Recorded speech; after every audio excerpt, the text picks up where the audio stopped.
Bien, ¿qué es lo que vamos a ver el día de hoy? Va a ser el sistema digestivo, como estamos viendo en la pantalla. Ahora, la pregunta es, ¿qué es un sistema? ¿O cómo comprendemos un sistema? Si hacemos un poquito de recuento,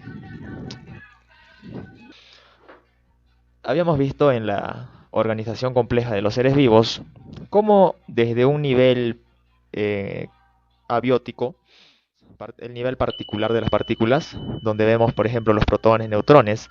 Luego tenemos el nivel atómico, el nivel molecular, el nivel macromolecular, porque son la unión de moléculas. Y luego sigue el nivel supramolecular. Luego, ¿qué seguiría?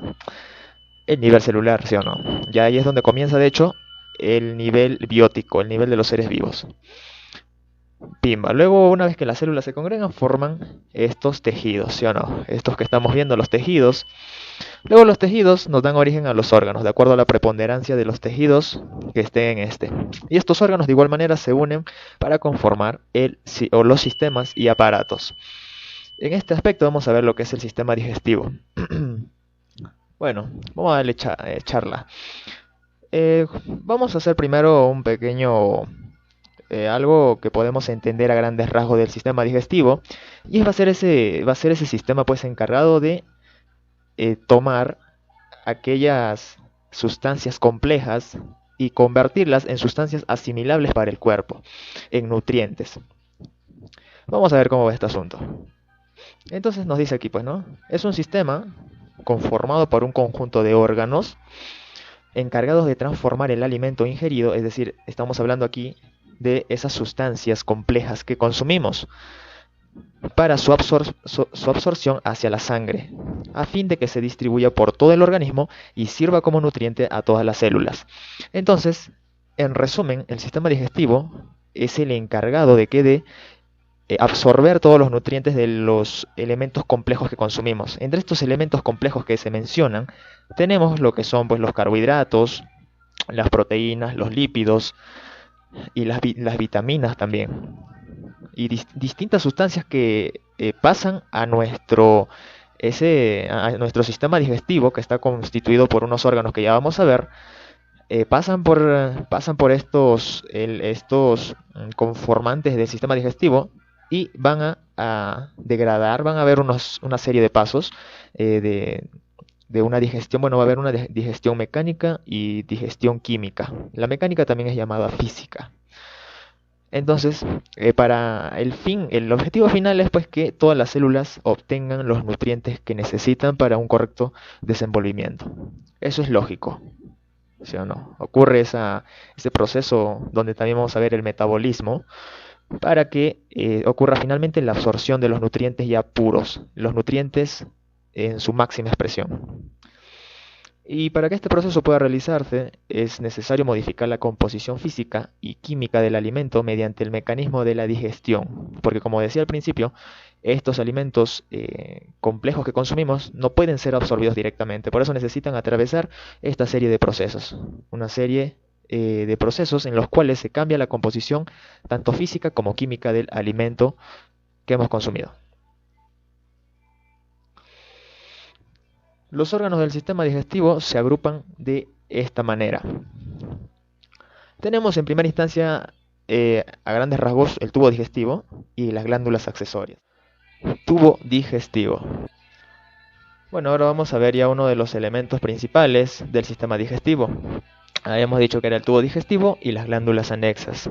Bueno, este se encuentra formado en el siguiente orden: boca, faringe, esófago, estómago, intestino delgado e intestino grueso. Tiene una longitud aproximada de 9 metros. Esto varía de acuerdo a las literaturas. Ya hemos visto, ¿no? Puede ser de 8 a 9 metros. Bueno, ya este se entiende desde la boca hasta el ano. Bueno, eso es en su síntesis, ¿no? Lógicamente. Bien, entonces los órganos del sistema digestivo vamos a ver que se agrupan en dos elementos primordiales, ¿no? Hablando a grandes rasgos. Estos dos elementos que vamos a ver en la anatomía del sistema digestivo va a ser de la siguiente manera. Vamos a ver que hay un tubo digestivo y glándulas accesorias. Con tubo digestivo nos referimos a todo ese conducto que va a transcurrir desde la boca hasta el ano. Ya hemos visto los elementos, ¿no? La boca que está acá en la parte inicial, la faringe, que se continúa como esófago, luego se da esta dilatación que vemos aquí en la parte central, es el estómago, continúa el intestino delgado, el intestino grueso, y las glándulas accesorias, como indica su nombre, son glándulas que están conjugadas, podríamos decirle, están unidas a este tubo digestivo. Están acompañando este tubo digestivo. ¿De qué manera? Con las glándulas salivales a nivel de la boca, el hígado, vesícula biliar, como glándulas pues que están a nivel del abdomen, el páncreas también, son glándulas mixtas, ya vamos a ver por qué. Luego tenemos la histología del tubo digestivo. La histología del tubo digestivo es pues básicamente el estudio de los tejidos de este tubo digestivo, ¿no? Histología, recordemos que es el tratado de los tejidos. Entonces, básicamente vamos a ver la parte más microscópica del tubo digestivo. Para esto hay que hacer mención. Bueno, no, todavía no, después, ya. La pared del tubo digestivo presenta 4 capas o túnicas concéntricas que van desde adentro hacia afuera, hacia afuera. Como vemos en la imagen, ¿no? Desde el lumen hacia afuera, vemos cómo están concéntricamente ordenados estas capas. Tenemos en número 1 la capa mucosa. Esta es la capa donde vamos a encontrar esa parte epitelial del epitelio, que es la que vemos aquí en un color moradito, en este corte transversal. Y como vamos a dejar acá en la imagen también, pimba.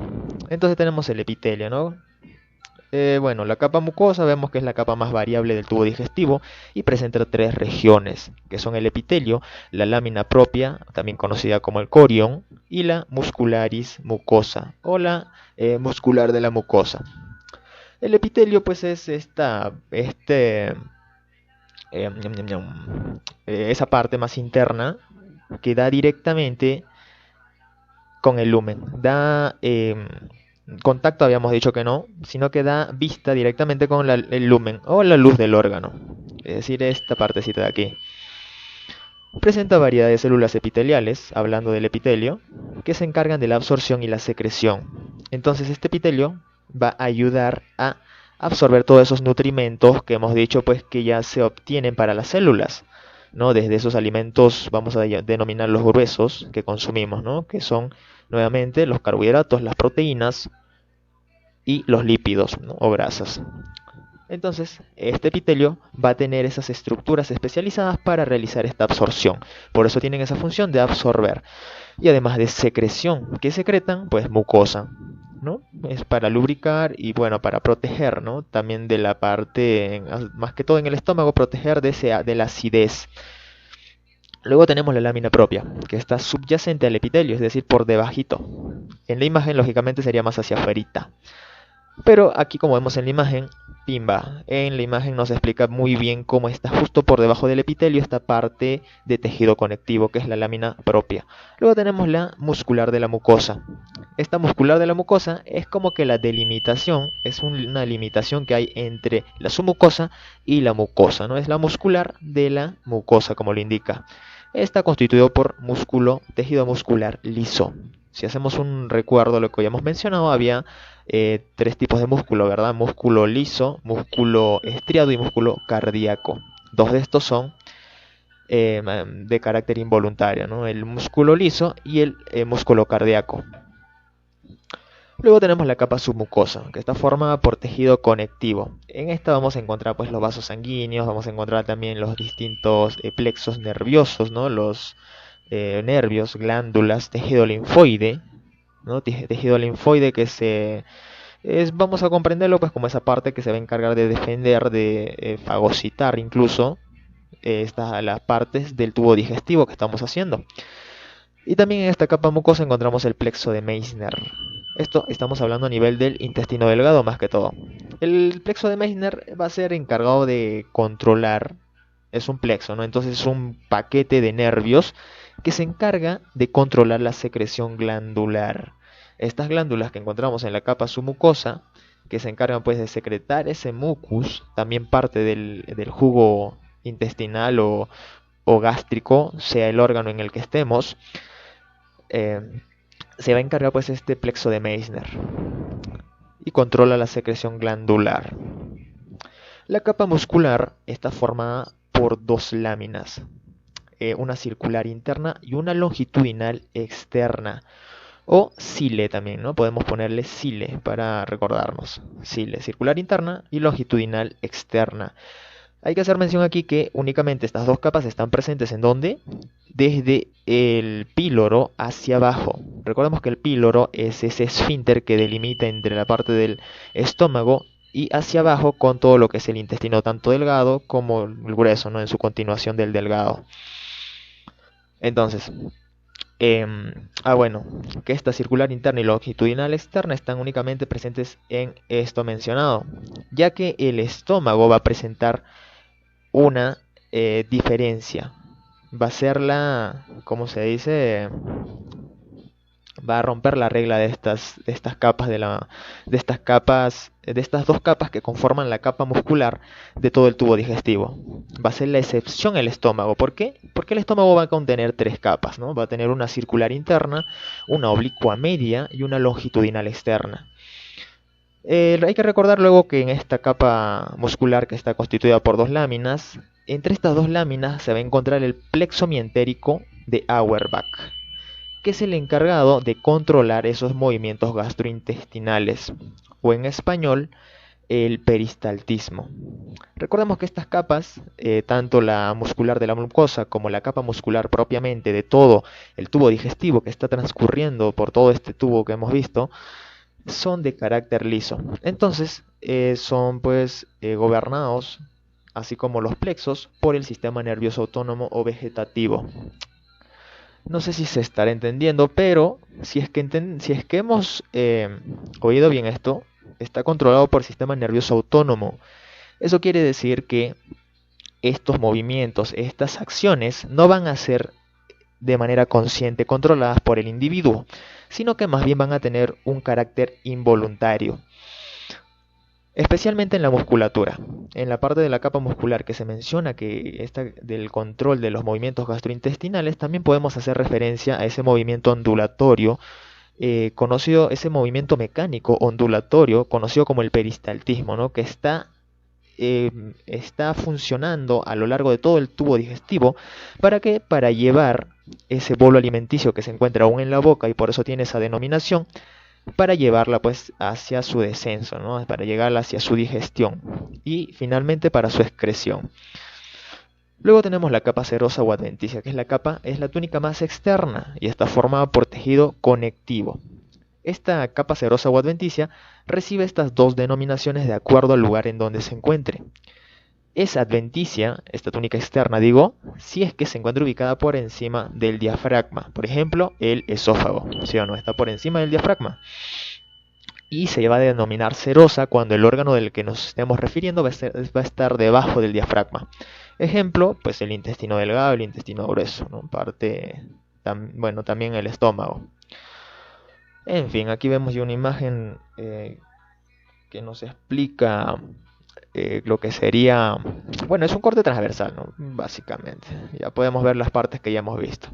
La muscular externa, bueno, la muscular que tiene sus capas longitudinal externa, circular interna, y entre ellos pues el plexo mientérico de Auerbach, ¿no? Tenemos también la submucosa aquí, tenemos la glándula submucosa, lo cual nos indica que hay una submucosa, plexo submucoso, tenemos la mucosa con su epitelio, tenemos aquí la luz. Tenemos acá justo también lo que veíamos, la lámina propia, ¿no? Ese tejido conectivo que está justo subyacente al epitelio, y la muscular mucosa. Bueno, todo esto ya hemos visto. Peritoneo. Esta parte del peritoneo teníamos que repetirlo porque es un poquito, digamos, amplio en su estudio, pero hay que hacer un resumen aquí. Bueno, el peritoneo es esa membrana que ya hemos estudiado en cavidades corporales, si recordamos, ¿no? En la cavidad anterior había una división también, una subdivisión de una cavidad torácica y una cavidad abdominopélvica. Ahí vimos lo que era el peritoneo. Como toda membrana, este peritoneo se encarga de la protección de las vísceras abdominales. Básicamente eso, es una membrana serosa y más grande del organismo. Esta membrana tiene la función de proteger y también esa función de movimiento. Está constantemente moviendo los órganos del abdomen. Si recordamos lo que habíamos visto en cavidades corporales, habíamos mencionado que en la topografía abdominal no era una topografía precisa.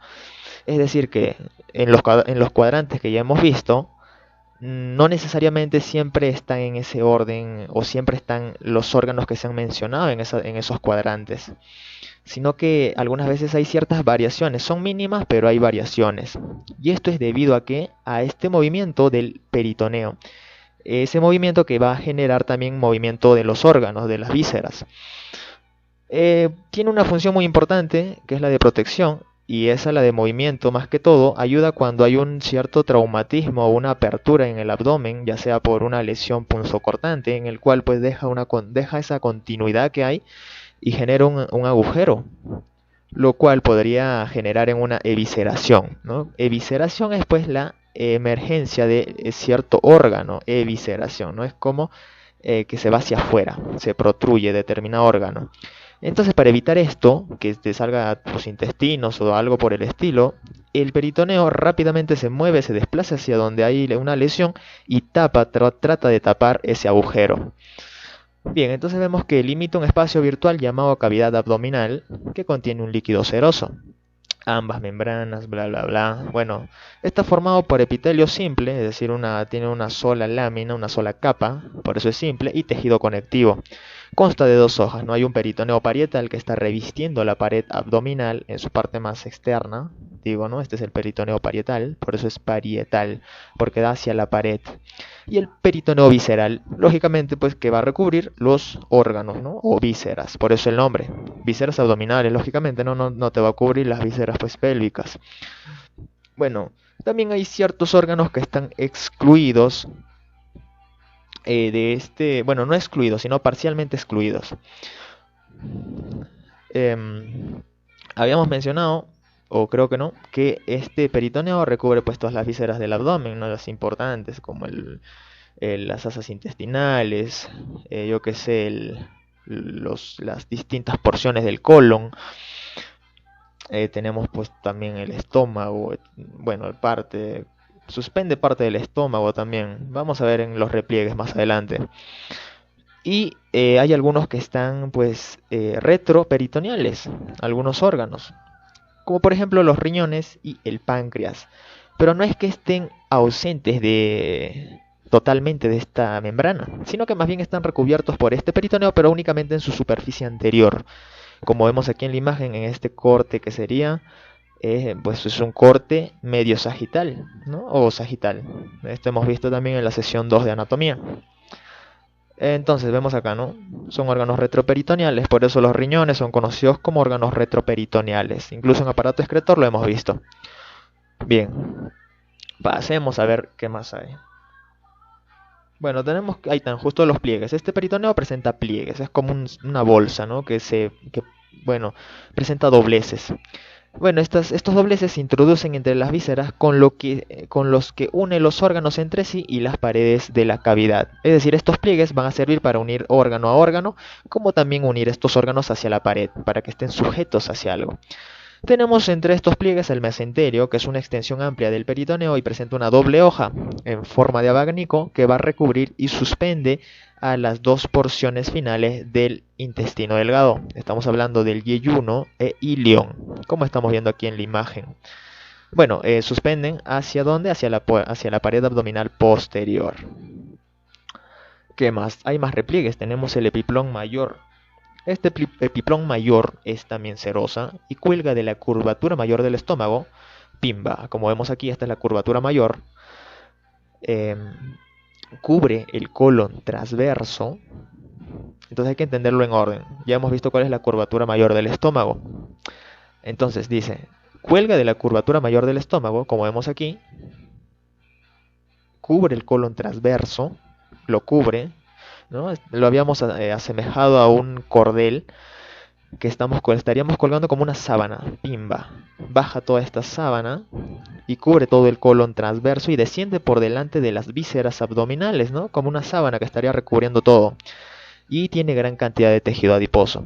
¿Para qué sería esto? Lógicamente para amortiguar los golpes y evitar pues daños, ¿no? Parte del músculo también que está siempre ayudando a esto. Bueno, el epiplón menor también es parte del peritoneo, que es uno de los pliegues de la serosa gástrica y duodenal, que suspenden al estómago y el duodeno, como estamos viendo aquí. Estamos viendo aquí precisamente este es el epiplón menor, esta que parece una bolsita que estaría recubriendo un queque, o bueno, el arroz cuando ponemos a granear, esta bolsita. Bueno, ¿qué más hay? Tenemos tubo digestivo. Tubo digestivo ya hemos visto qué es, ¿no? Es esa parte, es uno de los elementos más importantes de todo el sistema digestivo, junto a las glándulas, esas glándulas anexas. Bueno, el tubo digestivo en resumen está formado en el siguiente orden, ¿no? Desde la boca pasa la faringe, el esófago, el estómago, el intestino delgado y el grueso. En su longitud, bueno, en toda su extensión mide 9 metros y pues podríamos decir a grandes rasgos que va desde la boca hasta el ano. En el interior del tubo digestivo se realiza fundamentalmente la digestión de alimentos y absorción de nutrientes. Expliquemos esto. Ya hemos mencionado como 3 veces que el alimento pasa como alimento o como elemento, como sustancias complejas, que el cuerpo no asimila directamente, sino que necesita pasar por una transformación, por una serie de transformaciones enzimáticas, ¿no? O sea, químicas y físicas. Por eso también hay que mencionar que hay una digestión mecánica y una química. Vamos a ver ya cómo es esto. Entonces, por eso es que en el interior del tubo digestivo fundamentalmente lo que se hace es la digestión, ¿no? Es la transformación del alimento, podría decirse, ¿no? Donde interviene también el metabolismo y em, otros procesos.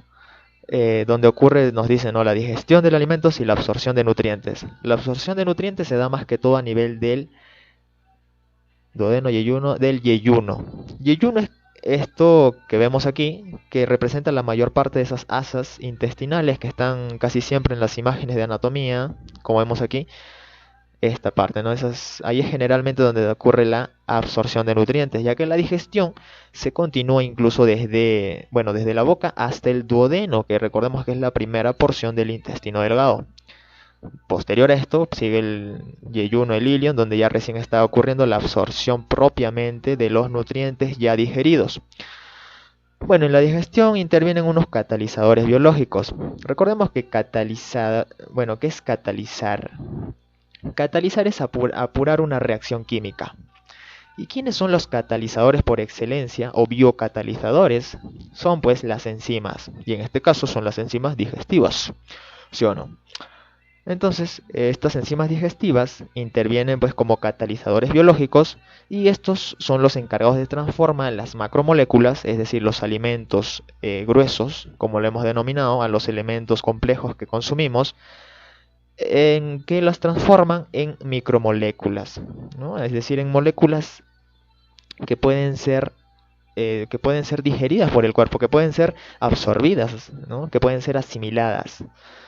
Eso es básicamente la digestión, ¿no? Esto lo que menciona aquí en la digestión que está llevada a cabo por estos catalizadores biológicos se está refiriendo pues a esa digestión química que les mencionaba, ¿no? En donde intervienen enzimas. La absorción consiste en el pasaje de micromoléculas, es decir, se está refiriendo a los nutrimentos hacia la sangre, con el fin de que la sangre pues transporte todos estos nutrientes a cada una de las células del cuerpo. Es decir, con el fin de aportar energía, lógicamente, a todo nuestro organismo. Funciones generales del tracto digestivo. Entre las funciones generales del tracto digestivo tenemos, pues, en primera instancia, unas definiciones que dar. La ingestión, por ejemplo, que es muchas veces confundida con el comer, ¿no? Ingestión es la incorporación de los alimentos a la boca. No se llama comer. Y bueno, la digestión es también una de las funciones generales del tracto digestivo y que se encarga, o es la transformación, mejor dicho, de esos elementos complejos, valga decir macromoléculas, en elementos asimilables, valga decir micromoléculas. ¿Por acción de qué? De los fenómenos físico y químico. Recordemos esto, físico por fenómenos físicos y químicos. Entre los físicos nos encontramos lógicamente con ese movimiento mecánico de la masticación, con el peristaltismo, también que ya hemos mencionado, ese movimiento ondulatorio que se encarga de llevar el bolo alimenticio desde la boca hasta su excreción.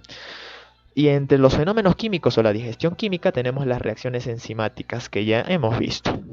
Peristaltismo, acá está. Es ese movimiento involuntario que va a permitir, involuntario y ondulatorio, que permite el tránsito del contenido del tubo digestivo. La secreción. Secreción no es igual que excreción, ni tampoco defecación, pues lógico. Secreción es la liberación de un compuesto orgánico al interior del tubo digestivo. Pero valga mencionar que este compuesto orgánico es servil, es decir, sirve, no tiene una función que ayuda.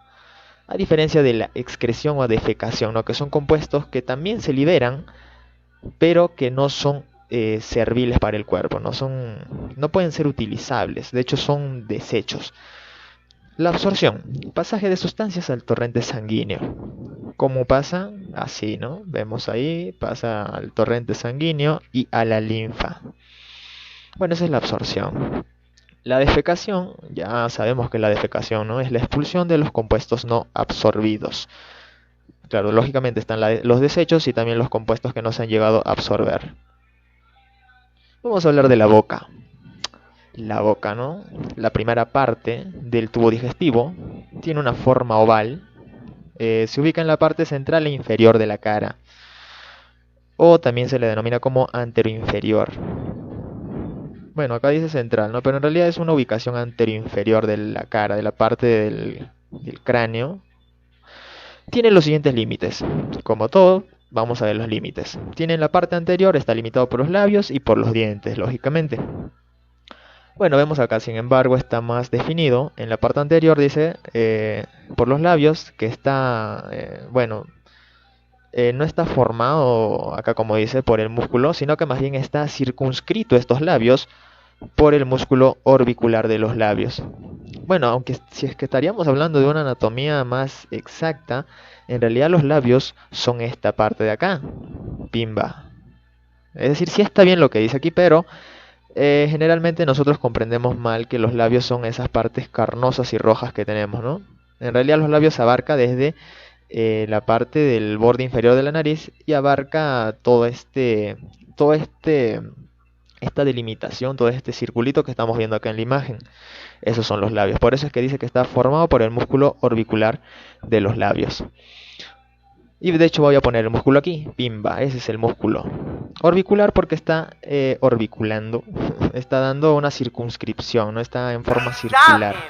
Bueno, y por la parte posterior, la boca, vemos acá, ¿no? Esta es la boca, vamos a señalar. En la parte posterior está comunicándose con la faringe. ¿A través de qué? Bueno, hay que hacer mención, de hecho, que la faringe se comunica, tiene tres porciones. Una que se comunica con la nariz, que es la nasofaringe. Hay una que se comunica con la boca, que es la bucofaringe. Y hay otra que se comunica con la laringe, que es conocida como la hipofaringe. La nasofaringe también es conocida como rinofaringe, rino es nariz.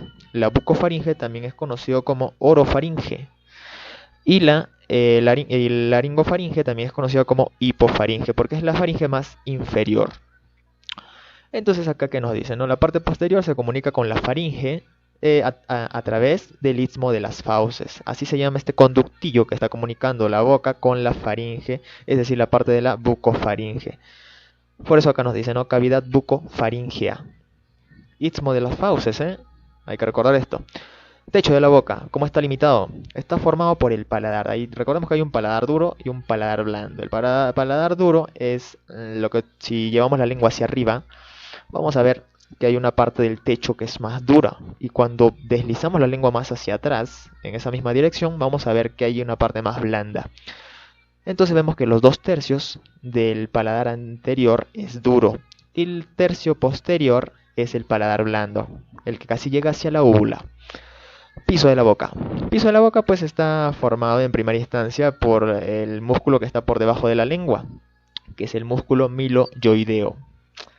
Laterales de la boca está delimitado pues por los coloquialmente llamados cachetes, ¿no? Que son los carrillos, son los músculos carrillos los que están conformando esta parte, llamados comúnmente mejillas. Ya. Bueno, comúnmente llamado mejillas, ¿no?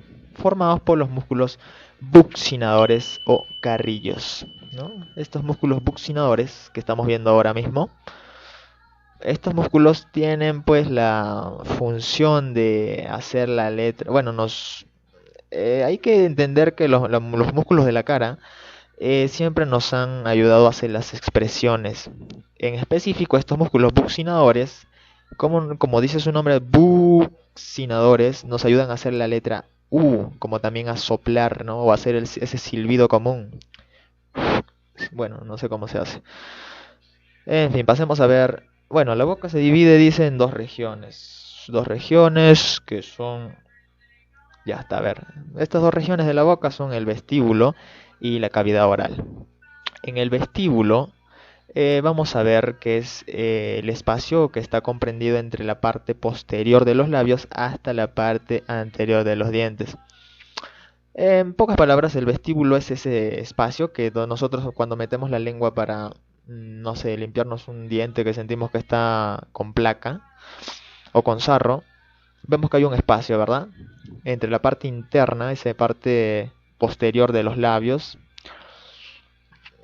Así que, como voy a dejar acá en la imagen mejor, ese es el vestíbulo, ¿no? Está comprendido entre la parte posterior de los labios hasta la parte anterior de los dientes, el vestíbulo. Luego está la cavidad propiamente de la boca, que es ese espacio que comprende desde la parte posterior de los dientes. Ya hemos visto, el vestíbulo es de la parte anterior de los dientes. Entonces, la parte posterior de los dientes hasta el istmo de las fauces es la cavidad oral. ¿Qué era el istmo de las fauces? ¿Qué era el istmo de las fauces? A ver.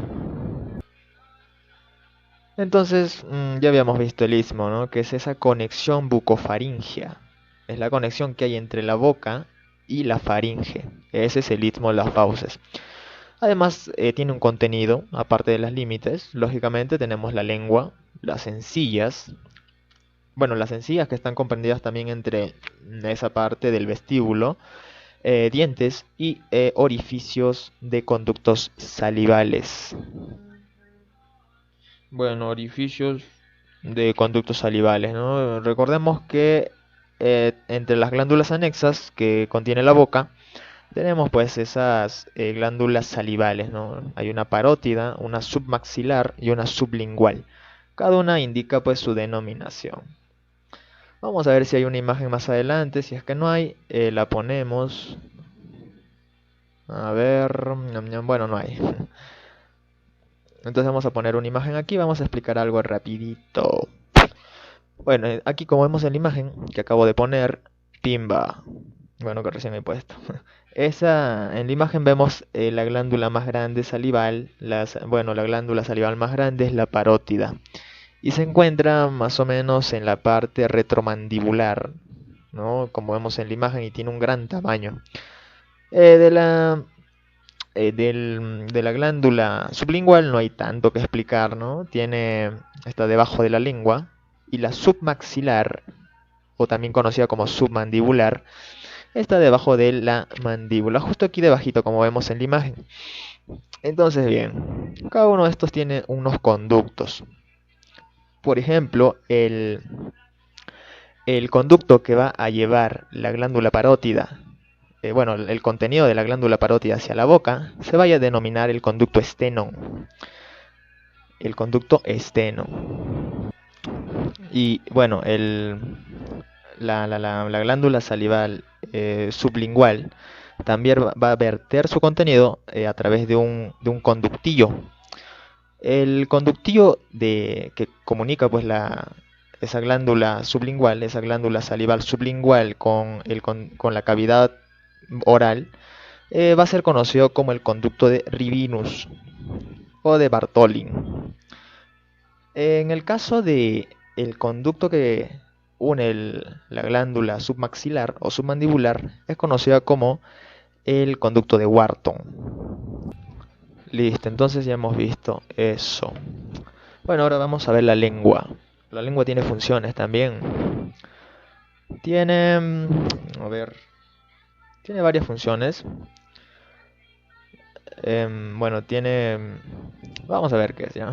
Bueno, es un órgano muscular que se proyecta hacia arriba y hacia adelante desde el suelo de la cavidad bucal.